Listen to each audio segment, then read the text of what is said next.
Sachez que la présidente du Sénat, Paulette Missambo, s'est entretenue ce matin avec l'ambassadeur de Suisse au Gabon. Les deux personnalités ont échangé sur la coopération bilatérale entre le Gabon et la Suisse.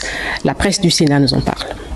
La relation bilatérale entre le Gabon et la Suisse était au menu des échanges entre Jasper Sarot, ambassadeur de Suisse au Gabon avec résidence en République démocratique du Congo, et la présidente du Sénat, Paulette Missambo. C'était tout d'abord pour moi une première opportunité de rencontrer la présidente du Sénat. Ça fait même pas une année que je suis accrédité au pays. Depuis 1972, le Gabon et la Suisse entretiennent des relations dans plusieurs domaines. On a évidemment fait le point sur les relations bilatérales, des relations amicales qu'on a depuis des années, des relations qui sont très fortes dans plein de domaines. Le dialogue national et le déroulement de la transition ont occupé une place de choix lors de ce tête-à-tête entre ces deux personnalités. On a parlé aussi de la transition qui est en cours, du dialogue national qui aura bientôt lieu, du rôle des institutions dans tout ce processus. Aussitôt, après l'ambassadeur de Suisse, le président du Sénat de la Transition a reçu les membres de l'association Yali Gabon. Lancer un message à la jeunesse pour dire à cette jeunesse qu'il faut croire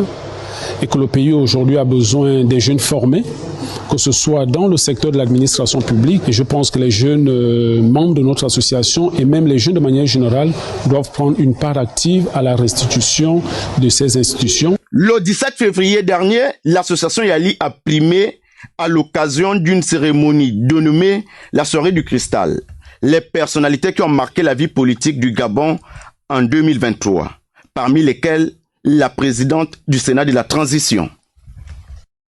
Paulette Missambo qui a également échangé avec le Rassemblement pour le Gabon, les responsables de l'association L'Appel des 1001 et l'association des footballeurs du Gabon au cours des échanges, la question liée au dialogue politique. Gervais Fabrice Oduga et Félix Moulibangoui.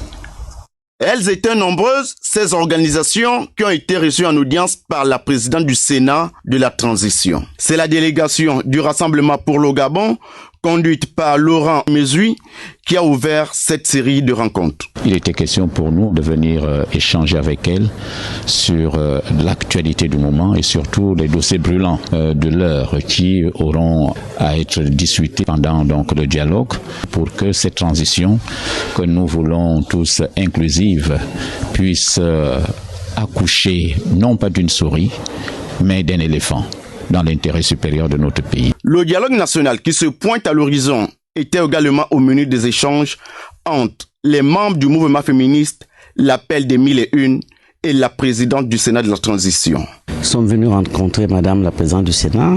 C'est surtout par rapport aux prochaines grandes activités, c'est-à-dire le dialogue national.